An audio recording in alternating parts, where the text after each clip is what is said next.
తెలంగాణలో కురిసిన అకాల వర్షాలు రైతులను నిండా ముంచాయి. కొన్ని చోట్ల కళ్ళాల్లో ఆరబెట్టిన పంట అకాల వర్షానికి తడిసి ముద్దైంది.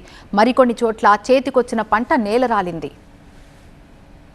రాజన్న సిరిసిల్ల జిల్లా ఎల్లారెడ్డిపేట మండలం అక్కపల్లిలో అకాల వర్షం రైతులను నిండా ముంచింది. కళ్ళాల్లో ఆరబెట్టిన వరి ధాన్యం అకాల వర్షానికి తడిసిపోయింది. ధాన్యప్రాసులపై నిలిచిపోయిన వర్షపు నీటిని రైతులు తొలగిస్తున్నారు.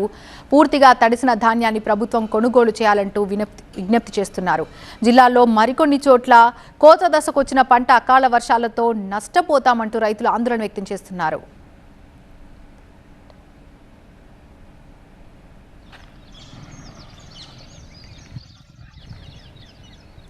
సిద్దిపేట జిల్లా హుస్నాబాద్ పట్టణంలో తెల్లవారుజామున ఉరుములు మెరుపులు ఈదురుగాలులతో కూడిన మోస్తరు వర్షం కురిసింది. అకాల వర్షానికి హుస్నాబాద్ మార్కెట్ యార్డ్లో ఆరబోసిన వరి మొక్కజొన్న తడిసిపోయింది. పండించిన పంట నీటి పాలు కావడంతో రైతులు ఆందోళన వ్యక్తం చేస్తున్నారు. మార్కెట్ యార్డ్లో తడిసిన పంటను వెంటనే కొనుగోలు చేయాలని రైతులు డిమాండ్ చేస్తున్నారు. గడిచిన వారంలో 2 సార్లు వర్షం కురవడంతో రైతులు లబోదిబోమంటున్నారు.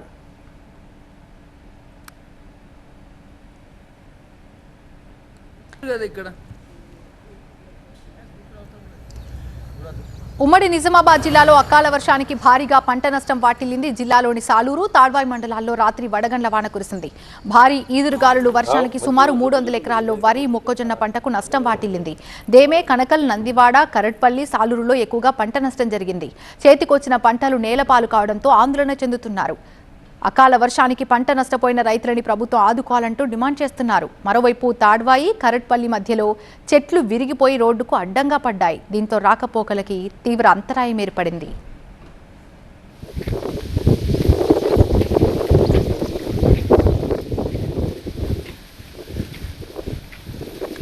నిజామాబాద్ జిల్లాలో సేమ్ సిచ్యువేషన్ కనిపిస్తోంది. అకాల వర్షాలకి అన్నదాత ఆగమైన పరిస్థితి కనిపిస్తోంది. ఉమ్మడి నిజామాబాద్ జిల్లాలో పరిస్థితి అదే విధంగా ఉంది. సిద్దిపేట జిల్లాలో కూడా సేమ్ సిచ్యువేషన్ కనిపిస్తోంది. భారీ ఈదురుగాలులకి చెట్లు నేలకూలాయి.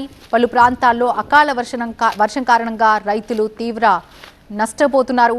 తీవ్ర నష్టం వాటిల్లిందంటూ వాపోతున్న పరిస్థితులు కనిపిస్తున్నాయి. రాజన్న సిరిసిల్ల జిల్లాలో కూడా అంతే.